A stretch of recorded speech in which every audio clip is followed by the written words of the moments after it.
Ayan, mapagpalang araw po muli sa bawat isa na nanonood po ng live streaming po na ito.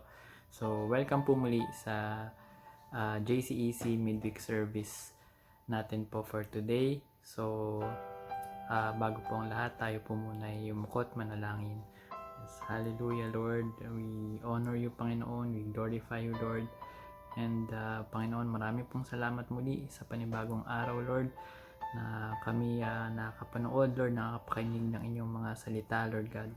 Lord, I pray, O God, na gamitin mo po ako mightily, Lord God, upang maihatid ang inyong mensahe sa araw po na ito sa inyong mga anak. Lord, I pray, O God, na buksan mo ang kanilang isip at puso, Panginoon, at inatanim mo, Panginoon, ng malalim sa kanilang mga puso, Lord, ang inyong mga salita. Lord, ang inyong mga salita, naniniwala kami, Panginoon, na ito ay makapangyarihan at buhay. At kaya nitong magbago, Panginoon, ng puso. Kaya nitong magbago ng tao, Lord God. Lord, I pray, O God, na gabayan mo kami sa gabing ito. Alisin mo, Panginoon, ang mga distractions, Lord, na pumipigil sa amin upang matanggap, Panginoon, ang inyong mga mensahe. Maraming pong salamat, Lord. We love you, we praise you. In Jesus' mighty name we pray. Amen. Ayun, so ang topic po natin ngayon ay mula po sa preaching po ni Pastor Bong Saking po ng CCF. So ang title po nito is Find Your Purpose, Follow Jesus. Okay po. So purposelessness, define po muna natin kung ano po yung ibig sabihin po ng purposelessness sa spiritual po na aspeto. So purposelessness is a spiritual condition which makes people think that their purpose in life is no better than their current existence. Okay, ito daw po ay isang spiritual na condition na iniisip po ng tao na ang goal o ang purpose po ng kanilang buhay ay yung kanilang nararanasan or yung kanilang buhay na sa ngayon. So the biggest loss resulting from purposelessness is missing out on God's best plan for one's life. Okay po. So pag purposeless po tayo, nami-miss out po natin yung best plan ng Diyos para sa atin. So lahat po tayo, no, meron pong plano ang Diyos para sa atin. And kapag hindi po natin alam yung ating purpose or yung God's purpose sa buhay natin, no, ang buhay po natin ay hindi magkakaroon ng saysay. Okay, so kagaya po ng sa mga gamit po sa bahay, mga furnitures, mga upuan, kutsara, tinidor, lahat po yan ginawa na meron pong purpose. So lahat yan may dahilan. Pag di mo ginamit sa tamang purpose niya, hindi yan nakakabuti sa'yo. So isipin nyo na lang po, maliligo ka, ang gamit niyo po kutsara. So hindi po siya talaga nakakabuti sa atin, no? So lahat po ng bagay, no, maging mga bagay, lahat po yan merong purpose. Ganun din po tayo. So we are created by God, and most of us assume our own purpose that we end up purposeless. So tayo daw po ay ginawa ng Diyos. Meron siyang purpose para sa atin. So meron siyang purpose sa bawat isa sa atin. And dahil hindi natin alam yun, no, we assume our own purpose. So gaya ko po, no, sa dami po ng aking mga binabayaran, no, sa buong 12 years ko na pong pagtatrabaho, parang nagkaroon na po ng cycle na parang gigising ka, magtatrabaho ka, tapos magbabayad ng bills. So parang na-internalize ko na, no, na-accept ko na sa sarili ko na ginawa ako ng Diyos dito para magtrabaho at magbayad ng bills. So parang yun na po yung naisip ko po dati na purpose ko. Pero mali po, no? Merong pong plano ang Diyos para sa akin. Meron pong purpose ang Diyos para sa akin, para sa atin po. Okay? So, for example po, merong isa pong tao na sobrang sipag, no? Sinipagan po niya talaga sa pagtatrabaho at naging bilyonaryo po siya. Nakapangasawa po siya ng maganda, meron po siyang magandang mansyon, merong madami at magagandang kotse, no? Pero napabayaan niya ang kanyang health. nagkaroon siya ng stage 4 cancer and namatay siya eventually. So, naiwan niya lahat ng ari-arian niya dun sa asawa niya. And yung asawa naman niya parang nagka-developan sila nitong driver. And eventually, nagpakasal din sila. So, ang sabi po ng driver, ang sabi po niya is, dati daw iniisip niya na siya ay nagtatrabaho para sa boss niya o para kay sir. Pero hindi niya alam na si sir pala ay nagtatrabaho para sa kanya. Diba? So, nakakalungkot po. Mali po kasi yung purpose ng tao. No? Parang ang ginol niya is talagang yumaman. No? Nothing wrong with that. Pero pag yun na lang talaga yung focus mo, no, na miss out mo yung plano ng Diyos para sa naging walang saysay yung buhay niya dahil yung mga pinundar niya na bahay, na kotse, pati asawa niya, ang nakinabang lang ay yung kanyang driver. So, yun po yun, no? Kaya kung malinaw ang purpose, everything we do is purposeful. So, lahat ng ating gagawin ay naaayon dun sa ating purpose. So, kaya naman, meron tayong 3 puntos na pag-aaralan po sa gabing ito. And, madali nating maalala by using the acronym USE or USE. So, tandaan po natin na we are for God's use only. Kaya naman yung 3 puntos natin ay USE. Okay, number 1 po is understand God's grace. So, sa Romans chapter 3 verse 21 to 24, sabi po doon, but now the righteousness of God has been manifested apart from the law. Although the law and the prophets bear witness to it, the righteousness of God through faith in Jesus Christ for all who believe, for there is no distinction, for all have sinned and fall short of the glory of God, and are justified by His grace as a gift through the redemption that is in Christ Jesus. Okay po. So, ang sabi po dito, for all have sinned and fall short of the glory of God. So, kahit anong gawin po natin, hindi tayo tatanggapin ng Diyos dahil hindi tayo aabot, no? Sa kanyang we fall short of the glory of God. Hindi tayo aabot sa glory ng Diyos. Sabi po dito, the righteousness of God through faith in Jesus Christ for all who believe. Diba? So, tayo'y manampalataya lamang kay Jesus Christ, no? Sa ating pananampalataya, sa ating faith kay Jesus Christ, no? Ang righteousness ni Jesus Christ ang makikita sa atin. Ayun. So, na-try nyo na po ba na every time that we promise, we fail? No? Every time na, Lord, hindi ko na po ito muli gagawin pa. Lord, titigilan ko na to. Lord, last na. Lord, magsisipag na ako sa devotion. Lord, magpipray na ako tuwing gabi, tuwing umaga. And every time we do that, every time we promise, we fail. Diba? Dahil ginagawa natin ito sa ating sarili. Diba? And we are only usable before God because of His grace. Diba? Dahil sa grace ng Diyos, kaya tayo niya nagagamit. So, for example, si Peter, sabi niya kay Jesus, parang, Jesus, patay kung patay, hindi kita itatanggi, I will not deny you. And sinabi ni Jesus kay Peter na you will deny me 3 times. And nangyari nga, and sobrang devastated si Peter nung mga panahon na yon. Pero nung nagpakita si Jesus sa kanya after his death, anong ginawa ni Peter? Tinakbo niya si Jesus. Diba? Kung ikaw makasalanan ka, alam mo nagkasala ka kay Lord, minsan mahihiya kang lumapit sa kanya. Pero si Peter, tinakbo niya si Jesus. Bakit? Naintindihan po kasi niya yung God's grace. Okay po. Natatanggapin pa rin siya no matter his sins, no matter his weaknesses. Diba? And sabi po doon sa preaching nung Sunday ni Deaconessa Aubrey, yung gracious God, sa Romans chapter 5 verse 20 to 21, sabi po doon, sin multiplied but grace multiplied even more. Napaka gracious ng ating Diyos na kahit anong pagkakasala mo, no? Tatapatan ka niya ng kanyang grace, no? Hindi lang tatapatan, hihigitan pa. So, hindi tayo dapat, mahiya na lumapit muli sa Diyos, no? Kapag naintindihan natin yung God's grace. So, Jesus is so gracious, no? He will never reject your weaknesses. He will always be there for you and for me. Okay po.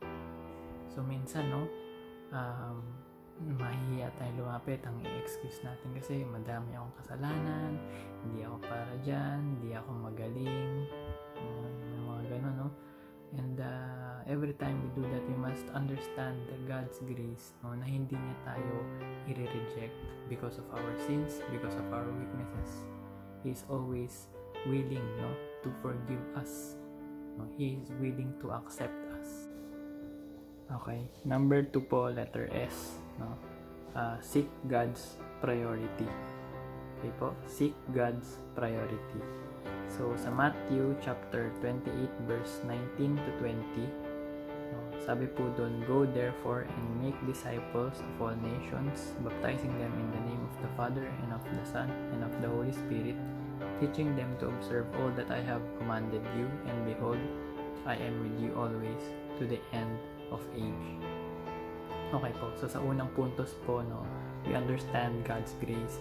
Naintindihan po natin na pwede po tayong lumapit sa Diyos. So po, and number 2, kailangan po nating seek kung ano po yung priority ng Diyos. Ano nga ba yung priority? Ano ba yung pinaka-importante sa Diyos? So, sa nabasa po nating verse, no, ang tawag po dito is the Great Commission, Matthew 28 verse 19 to 20. Sabi po niya dito, "Go therefore and make disciples of all nations." So, ito po yung kanya pong priority, no, para sa atin, no, and teach them to follow Jesus. We must teach them to follow Jesus. Okay? So, ito po yung kanyang huling bilin before po siya umakyat sa langit. So, kung tayo po ba, meron tayong mga huling habilin sa ating mga family, mga friends, no? Yung ating sasabihin, ito po yung talagang pinaka-importante. Hindi naman po niya sinabi na dun sa 12 apostles na magmahalan kayong 12, no, magpalakasan kayong 12, no. Hindi po ang bilin po niya is to go therefore and make disciples of all nations. Ibig sabihin, ito po yung huling habilin niya. Ito po ay napaka-importante sa Diyos, no. Kaya naman kailangan din natin tong maging priority, no. We must teach others to follow Jesus, no. Hindi natin pwedeng sabihin na tayo ay Kristiyano pero sinasarili lang natin yung ating faith, sinasarili lang natin yung ating kaligtasan. Bakit po? Sa yung second na commandment po ng Diyos is to love others, no? How can you say that you love others kung hindi mo sinishare yung the gospel ni Jesus Christ, no? Hindi mo sinishare yung salvation. Paano mo masasabi na mahal mo ang iyong kapwa? Diba? Hindi natin pwedeng sarilinin ang Diyos, no? Ito po ang bilin niya sa atin is to make disciples of all nations. And may kita din po natin sa 2 Timothy chapter 2 verse 2. Sabi po doon, "And what you have heard from me in the presence of many witnesses, entrust to faithful men who will be able to teach others also." Okay, so ito po ay bilin ni Paul kay Timothy, no? To entrust yung kanyang mga narinig mula kay Paul to faithful men, no, who will be able to teach others also. Okay, so nawa ganun din ang ating desire, no, na parang, Lord, bigyan mo ako na magdi-disciple sa akin, then that I may grow in faith. Then kapag nag-grow tayo in faith, now help me also to disciple others and do the same. Yung ating buhay, no, can be a testimony to Jesus. So, ibig sabihin kapag nakita ng mga tao na dati ganito ka, pero ngayon nagbago ka na, hindi ka na nagiging, hindi ka na magagalitin, hindi ka na nagmumura, hindi ka na nagbibisyo, no, your life can be a testimony, no? And then mapapansin nila yun and tatanungin ka nila, anong nangyari, bakit nagbago ka na. Then you can point them to Jesus. No, our lives can be a living testimony to point others to Jesus, no? Hindi lamang by sharing the word of God, no? Pero isa din po yung way. Pero our lives, our changed lives can also be a testimony to Jesus. Okay? And number 3, no, yung letter E. Last but definitely not the least, kasi walang silbi. Yung points 1 and 2 natin, alam natin yung God's grace, alam natin yung priority ng Diyos, pero hindi natin gagawin itong pangatlo, no, wala rin silbi. So number 3 is execute your call. Okay, execute your call. John chapter 21 verse 18 to 19, sabi po doon, truly, truly, I say to you, when you were young, you used to dress yourself and walk wherever you wanted. But when you are old, you will stretch out your hands, and another will dress you and carry you where you do not want to go. And after saying this, he said to him, follow me. Okay po, sabi po dito ng mga bata daw po tayo na kung saan natin gusto pumunta, dun tayo pupunta. Pero ang gusto po ni Lord, no, gusto po ni God is yung parang taong hinang-hina na, parang bago matanda na, madadalhin kung saan gusto nung naghahatid. Okay? So tayo din po, ganun din po tayo, no? Jesus will guide us just like we are an old man. Okay? So sabi po sa Philippians chapter 3 verse 14, I press on toward the goal for the prize of the upward call of God in Christ Jesus. Okay, sabi po ni Paul ito, no, he press on to the upward call of God. Meron po tayong calling, no? Ang calling natin is to preach the gospel and make disciples of all nations. Andun po yung priority ng Diyos para sa atin. Doon po tayo talaga tinawag ng Diyos, no, na i-share siya sa iba, no, na makakilala ang iba, no, through us. So minsan kasi sabihin natin na masyado pa akong bata, saka na lang ako susunod sa Lord kapag medyo matanda na. Then kapag tumanda naman, ang excuse naman ay matanda na ako, ipaubaya mo na yan sa mga bata, no? So marami tayong excuses para hindi i-execute yung ating call. Ngayon alam na natin na ang priority ng Lord ay to preach the gospel. Okay? Now we need to execute it. Okay? So sa paanong paraan po, no? Sa paghayo po, no? Sa pagbisita sa ating mga kapatiran. And sa ngayon po na pandemic, hindi po natin magawa yung paghayo, pero meron po mga ibang venues para gawin, no? Para ibang venues na pwedeng gamitin, no? For example, yung online po, no? Yung mga gantong online preachings po, no? Importante po ito at nalalaman po natin na ito ay priority ng Diyos na makaabot ng mga tao. Minsan madami po tayong excuse, no? Gusto ko lang pong i-share yung isang story po about yung 92 years old na lola po, no? Si Polly, no? Sa ibang bansa po ito, hinold up po siya, point blank, tinutukan po ng baril, no? Hinold up siya sa kanyang kotse. And then she said, no, sabi po na no, Jesus is in this car and unless you repent, you will go to hell, no? Yun po yung sabi niya sa magnanakaw. Yun yung hold-upper po, no? Sabi po ng hold-upper is, will you pray for me?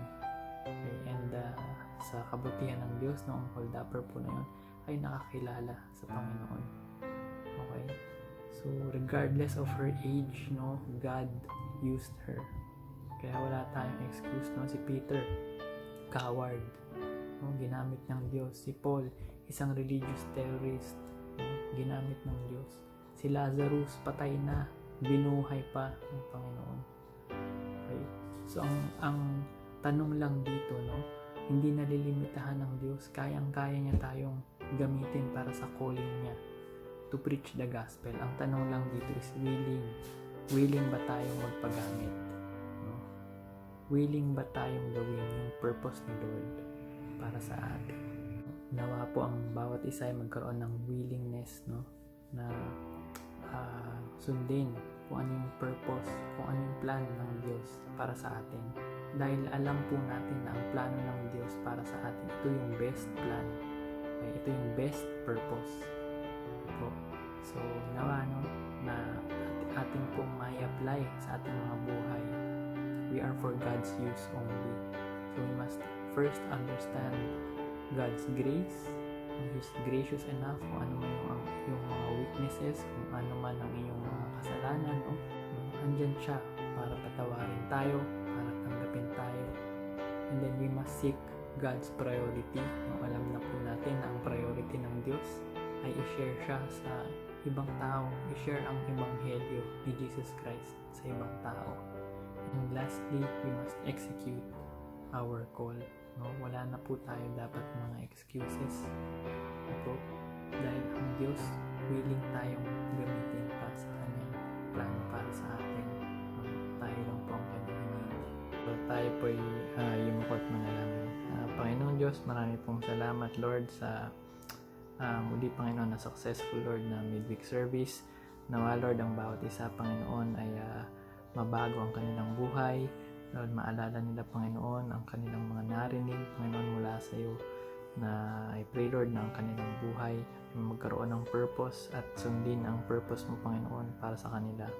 Lord, I pray Lord na ang bawat isa ay maalala Lord na sila ay for God's use only, and I pray Lord na ang bawat isa ay maintindihan ang iyong grace Panginoon, ang iyong priority na isik nila ito.